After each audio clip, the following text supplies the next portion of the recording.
No, come on, seriously. How's everybody doing, guys? Hello! Here we are, another couple show. Thanks, guys, for coming.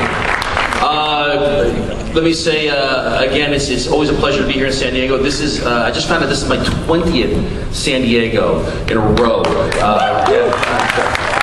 And I'm very tired. I remember it was 20 years ago, I was actually sitting at Valiant Comics with a friend of mine, John Cebollero, who is actually here as well. Reminded me it was our 20th anniversary coming to San Diego.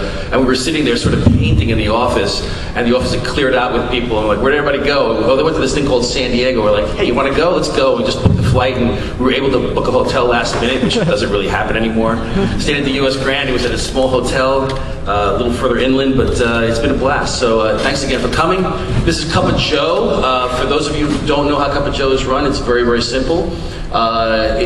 When I was breaking into the business and when I was trying to really get a foothold into comics, I always wished I had an opportunity to talk to the editor-in-chief at Marvel, whoever was running DC at the time, and never really would have that opportunity for a one-on-one. And being editor-in-chief is very, very hard for me to do one-on-ones with everyone, so we created Cup of Joe, which is basically a catch-all for anything you guys want to ask about comics, life, love, underwear, you know, whatever you want to ask about, we're here to talk about it. But before we do that, we show you a few slides of upcoming Marvel stuff, you know, a couple of reveals here and there, and then the rest of this time is really yours. I'm assuming there's a mic up there somewhere? Yes, there is. Okay, so you can line up, ask your questions in an orderly fashion, and we'll try to help you out with all the answers we can give you. So without further ado, let's talk about some of our panelists here. That's me, yes, obviously. Yes! Thank you. Thank you. Mr. C.D. Cebulski, where are you, C.D.? Raise your hand. There he is, C.D. Mr. Mark Peniche. Mark, where are you? Raise your hand. Thank you. He puts the A in the T and A. Mr. Axel Alonso. Axel. Raise your hand, Axel. Come on. Accept it. Take it. We love him. We know him. Mr. Jeff Loeb. Jeff Loeb. The man with the greatest hair in comics, Mr. Matt Fraction. And the man he plays the curse on to get all that hair, Mr. Brian Bendis. And then to me, Mr. Iron Fist Mask, Mr. Arun Singh. Arun. Hey guys, you know, in the pages of Marvel Comics, we've been teasing who is going to be the new Man Without Fear. Yesterday we gave you a new tease, which was the Falcon. Could it be the Falcon? We also teased that it could possibly be Nova. Again, not sure. We've also teased at a little X-Men here called Gambit. We're going to give you a couple more clues. Could it be T'Challa, the Black Panther? Maybe, or Kraven the Hunter. Those are two more clues for you guys, and you will find out who it is at the end of Shadowland, a new Man Without Fear. So, we got a little bit of Hulk news here, so I'm going to turn this over to Mr. Jeff Loeb. You can see right down here, Jeff. There you go. Go over there. Yeah. So, Jeff, what can you tell us about Hulk, Red Hulk, Green Hulk? What's going on, man? Arun, how far am I taking this? How far are you taking what? How far am I taking this conversation? As far as you want. Okay. What you're looking at is the incredible wraparound cover for Hulk 24, which will be out next month.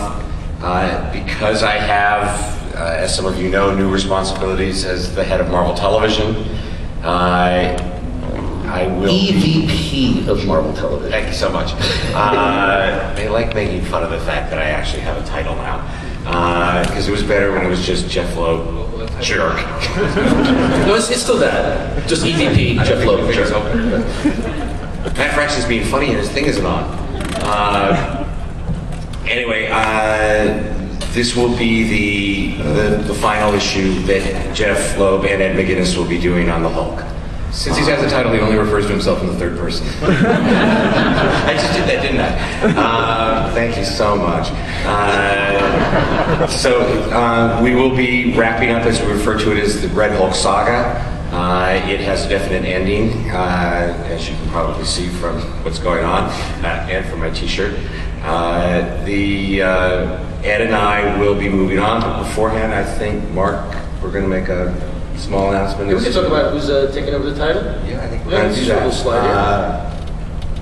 Mark, you want to talk a little bit about it? Yeah, Jeff Parker and Gabriel Hardman are going to be the new creative team on this book. Moving over from Atlas, Agents of Atlas. The first arc is called Scorched Earth, and the premise behind it is that if certain members of the intelligentsia don't check in for a certain amount of time, a doomsday protocol goes into effect.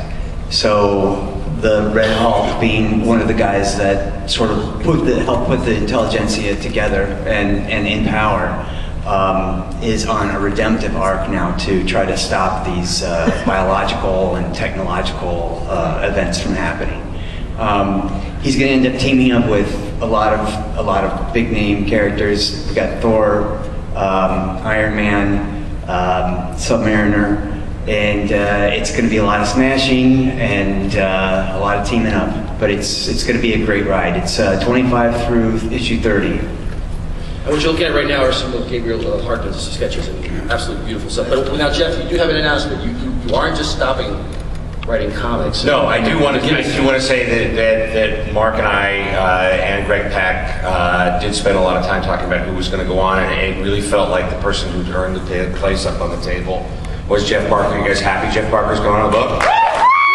He's got some great ideas. It's going to be awesome. But just to let you know, it seems like the best way for me is to keep my fingers in the marble pie, because I do love writing these characters. And pie. I wanted to have a chance to be able to work on things that come out in more, controlled arcs. So I will be staying on with Arthur Adams on Ultimate X. There's still something that, thank you. There's still something that's cooking with Frank Cho after we complete our arc on New Ultimates, and then there'll be something that's very contained, very special, and very uniquely Ed McGuinness in 2011.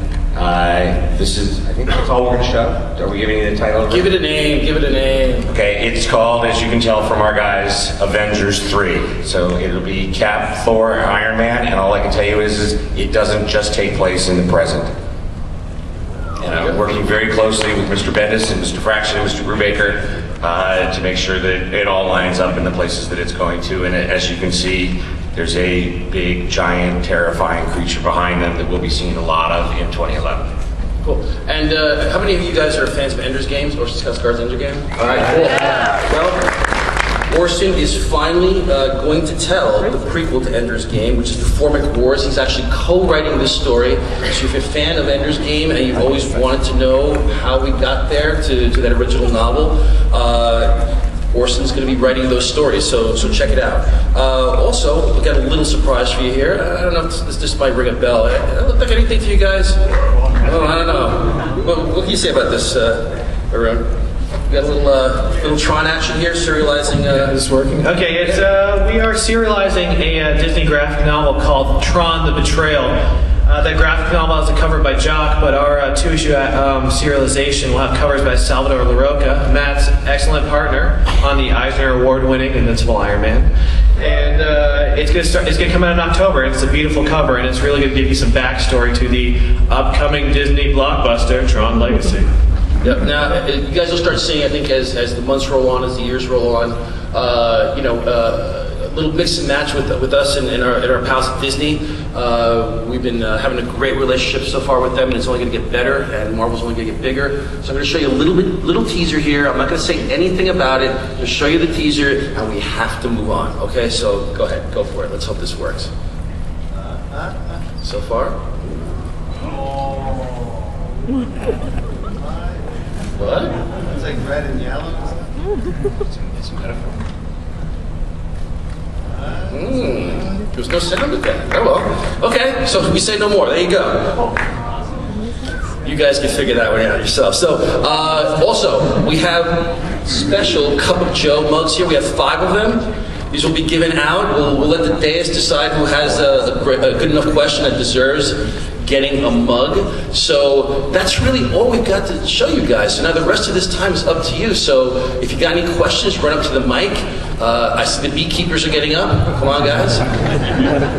Hard to miss you in your yellow. Huh?